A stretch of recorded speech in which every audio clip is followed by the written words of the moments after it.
le parage du carré de côte, bien sûr, avant la coupe.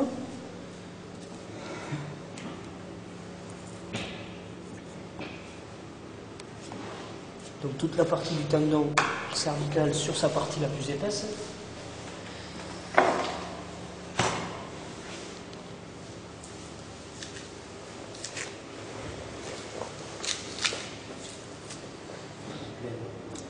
La fameuse plèvre à retirer.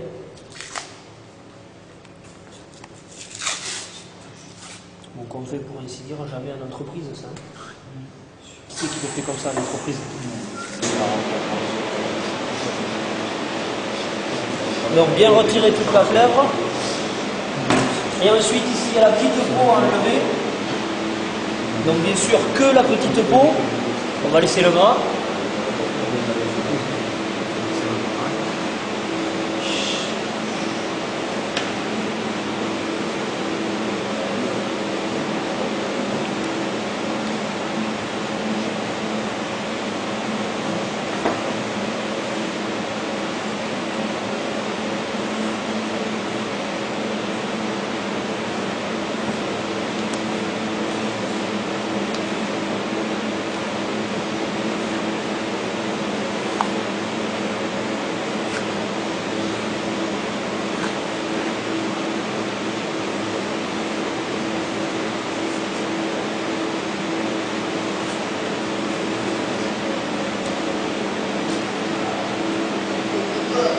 Voilà, donc c'est vraiment que la peau. Surtout que là, on a un agneau qui n'est pas gras du tout. Si en plus on lui enlève le peu qu'il a, voilà.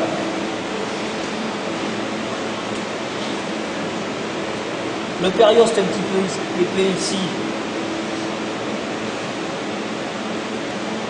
À retirer également.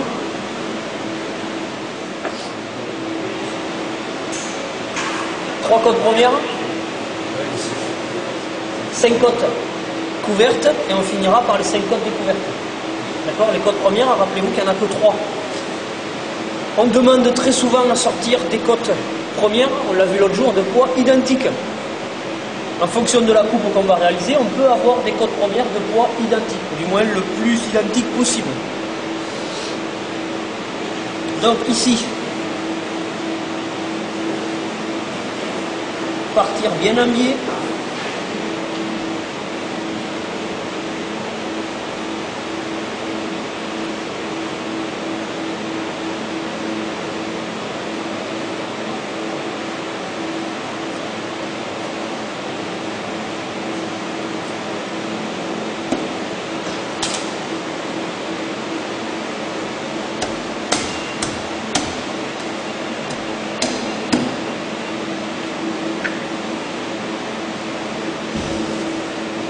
Là, on va commencer à redresser.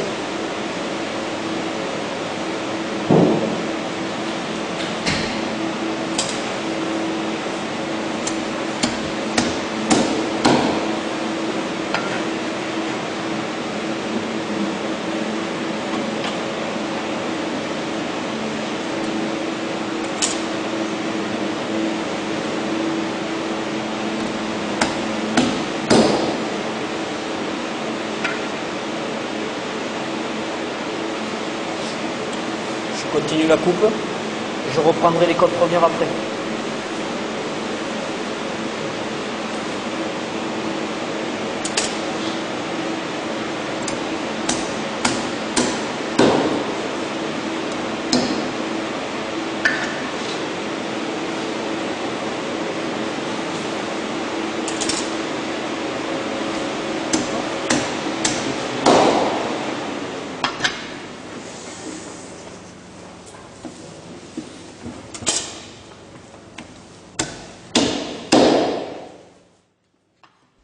Remarquez bien que la coupe de la côtelette se fait face au technicien et non pas de l'autre côté.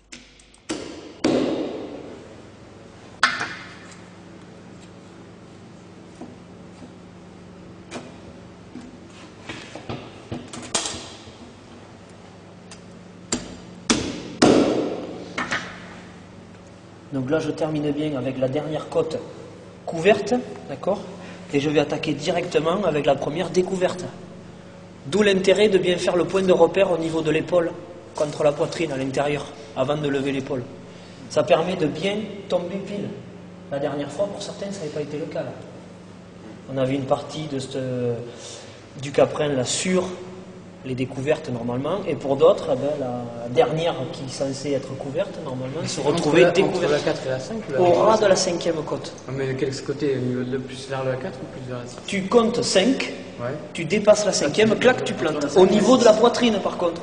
Pour certains, vous avez planté trop. Donc pour bien aligner votre point de repère entre le point de la...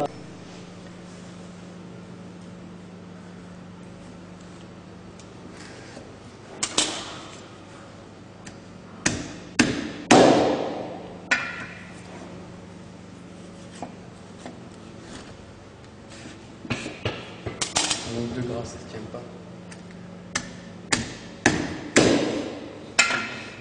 Effectivement, ça manque un peu, c'est un peu maigre.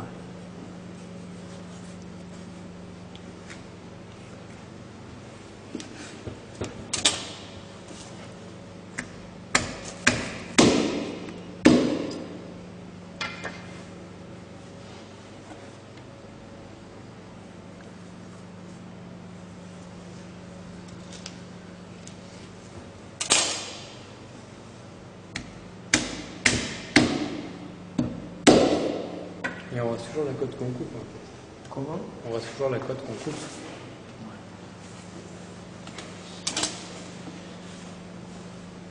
Donc les 5 côtes découvertes. J'ai un petit peu trop chargé la première par contre. Parce qu'en visuel on voit déjà qu'elle va peser plus que les 4 autres. On le voit, hein. D'accord. Donc ici on voit qu'elle n'est pas revenue comme elle aurait dû l'être. J'ai fait une coupe légèrement trop en biais. J'ai un petit peu trop mordu sur le collier. Après les bouchers, ils aiment bien ça parce qu'ils vendent un peu de collier au prix de la découverte, ils sont contents. Pour toi des obsessions. Merci. Donc celle-là, donc elle se présente toujours après avec la côte remontante. D'accord? Toujours comme ça. Donc celle-là, effectivement, on fera pareil. D'accord? Toujours côte remontante. Donc celle-là qui n'est pas comme les autres.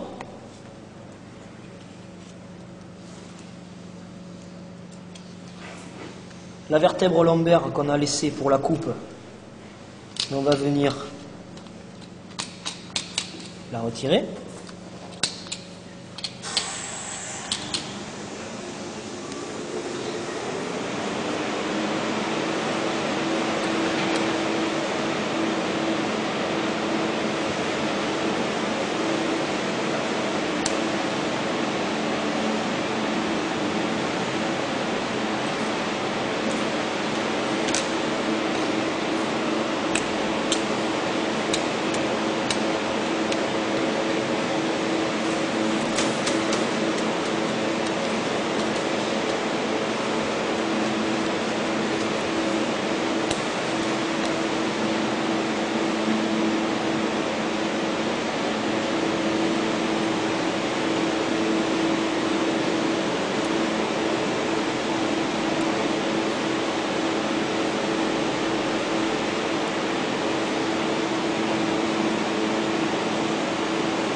Et on va casser une partie de la dernière vertèbre dorsale pour qu'elle ait une forme plate comme les autres.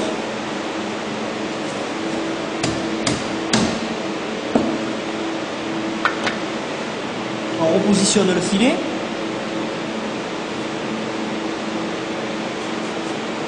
On va venir faire une coupe glacée à l'aide de la feuille.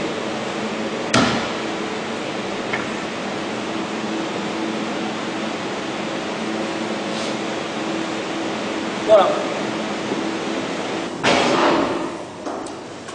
Donc voilà le demi-agneau découpé en morceaux de coupe. où on retrouve le gigot raccourci, la selle, les deux recomposants de l'appellation gigot, les côtes filets ou la longe d'agneau, prête à parer, l'épaule d'agneau avec os, levée en carré, le collier d'agneau, la poitrine. Ensuite, on a réalisé le piécé des 3 côtes premières, des 5 côtes couvertes et des 5 côtes découvertes.